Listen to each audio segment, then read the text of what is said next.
Hey there, Sheryl here. Before we hop in, I wanted to share a quick story with you, which is really the springboard into this content today. And it was a story about something that started off as okay, not really that great, and ended up being amazing. So I wanted to share a little bit about some key things to avoid and also just a couple different strategies that you can think about in preparation. So when it comes time to that annual review, you can get really what you want, deserve. And also, it's not just about the money. You can have that, but also have the feeling like you are valued and respected and really receiving something that makes you feel that way that you really deserve. So I have the honor of working with a female executive in finance. And when it came time to her annual review, to be honest, she told me it was very underwhelming.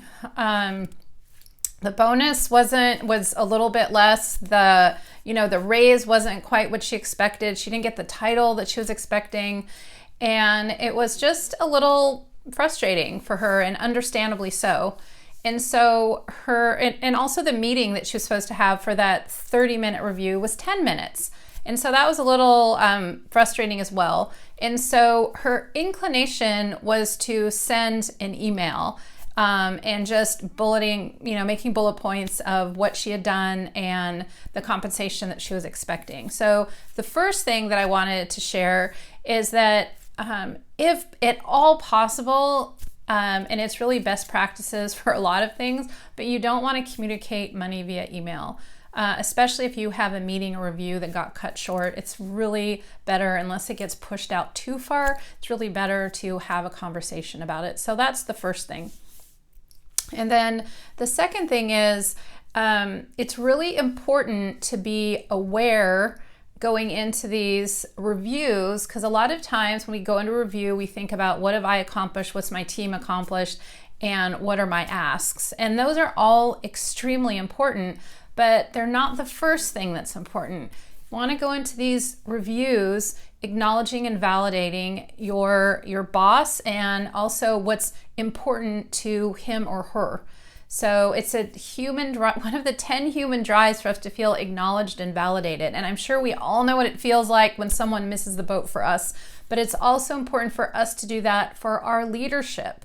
And so, in other words, going into these conversations, you might start off with saying something like, it seems like growth, 20% growth last year is incredibly important, and looking forward to this year, that's vital as well. It might have to do with growth. It might have to do with consistent progress on certain projects or key initiatives or what have you. But you want to think about what is important to him or her, and how can I start a sentence with seems like, and I'm on board 100%. And so think through that so you can acknowledge and validate your leader's point of view, your boss's point of view. And then second, you want to start with facts. So after you say something, after you acknowledge and validate, and say something like, seems like 20% growth was really important for last year, and moving into this year, it is as well. Then you want to really share the facts about what you had to do with it in the year prior. So in other words, here's a couple bullet points. They should be very succinct, maybe 3 to 5, and really explaining the things that you had to do with that initiative that was important to him or her, and also to the organization as a whole. So acknowledge, validate, and then talk about the facts. If you want to talk about emotion as well, that's totally fine. In other words, how difficult it was, or challenging, or how everybody felt when it got done, or what have you, that's fine. Just make sure that it's fact first. And then finally, when it comes to an ask, if you're going to make a big ask, or you want to have some input after you hear what a promotion, a raise, a bonus, or what have you is, make sure that you're clear and explicit about what you would like it to be, because just so you can give some direction and position yourself for negotiation.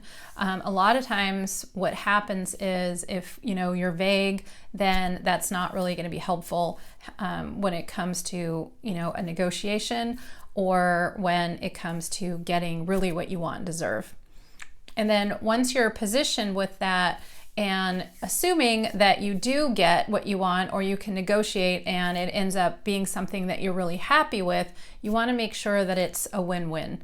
So think through about how to really validate how that's going to allow, let's say, yourself and your team, come together for projections or growth or what have you, whatever important initiatives are coming up for the following year. It's really important that even once you get what you want, deserve, that you make the other party feel like it was really a good decision, like they are now really confident in their decision as well.